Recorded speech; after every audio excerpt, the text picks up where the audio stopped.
আমি এবার খুব মিষ্টি এবং খুব জনপ্রিয় একটি গান গাইছি। গানটির কথা লিখেছেন সাইফুল হোসেন মুকুল এবং সুর করেছেন কিংবদন্তি সুবীর নন্দী স্যার, এবং গানটি গেয়েছেন শুধু শাকিলা জাফর ম্যাম। তুমি মিষ্টি করে দুষ্টু বলো এই গানটি। তুমি মিষ্টি করে দুষ্টু বলো, শুনতে ভালো লাগে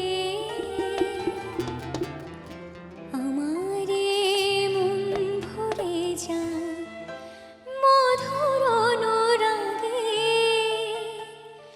মধুর অনুরাগে।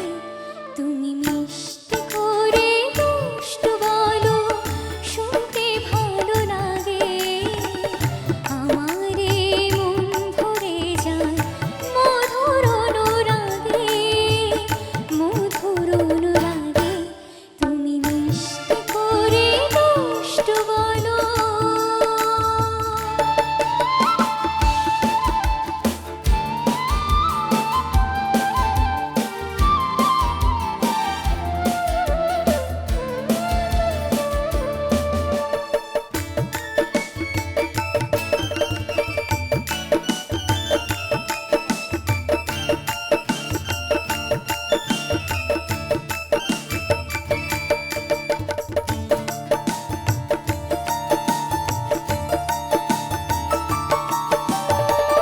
তুমি যখন আলতো করে আমায় ছুঁয়ে দাও, মনে হয় তুমি আমার দুঃখ মুছে দাও।